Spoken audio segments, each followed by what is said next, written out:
In this class module, we're going to go over warping and how you can use it for sound design. Now, the scope of this class is we're going to look deeper into warp modes and using warp modes to morph a sound.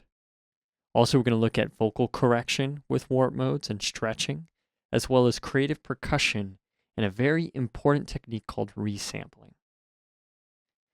So to start, let's look at Ableton Live and the power of warp modes. I have these different samples. These basic samples, if I play this scene, it's going to play all those different samples. And the thing that you're going to just listen to how they sound. They're not warped right now in any crazy fashion. They're just warped to fit the same timing.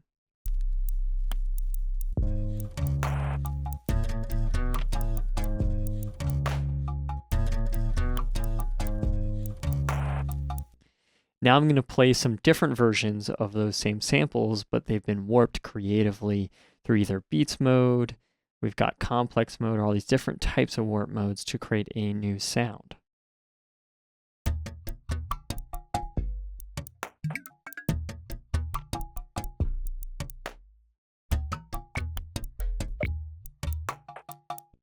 Now you notice that is much more percussive and it has more of a minimal sound to it. It's a really cool way of taking any sound and changing it into micro little percussion.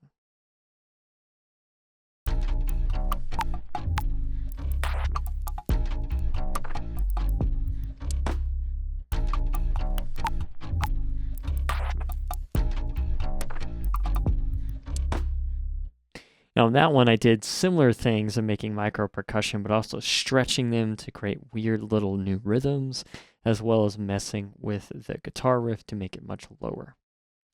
And also we can use this for interesting changes of the vocals. Now here's just the normal vocal.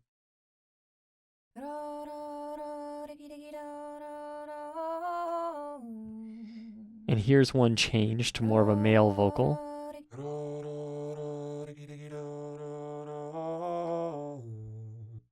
And you can use that together to create really interesting harmonies from that same original vocal sample.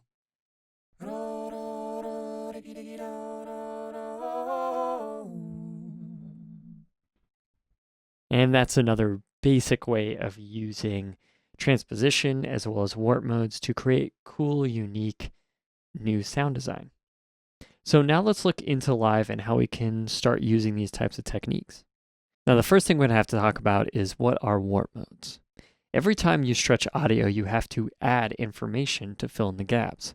Or if you speed it up, you have to also somehow warp the sound to fit the new timing. This is where warp modes come in. So I have this original sample, right? It plays for these 2 bars. Now, if I made it twice the size, a lot longer, so I've slowed it down, I'm going to have all this time in between to fill. And here's what that would look like if the sample's slowed down. See how I have twice the amount of information, and something needs to happen in there, otherwise it would sound choppy where it plays and stops. And that's where our different warp modes come in. There are different warp modes for different types of audio. The different setting lets you fill in the space in different ways to best keep the aspects of the audio that you want. And within Live, we have beats, tones, textures, repitch, complex, and complex pro. I'm going to review real quick the different types of modes, and then we're going to look at how we can creatively use them. So beat mode works great for things that are mainly rhythmic, things like drum loops and maybe electronic dance music that's very staccato or has lots of very obvious rhythms. Tones mode helps preserve the tonal or pitch of the original sample. This is best used for melody or harmony-rich samples. Then we have texture mode. Texture mode mainly keeps the spatial quality of the sample, best for field recordings and strange pads, things like rain, wind, things like that. Then we have repitch mode, and repitch mode speeds or slows the playback by pitching the original sample. This is similar to vinyl. Now the amazing thing about repitch mode is it doesn't change the original sample very much. By slowing it down, you naturally lowering down the pitch, but you're not changing the sample in any way. It's non-destructive, where a lot of these other ones are somehow stretching or morphing the sample.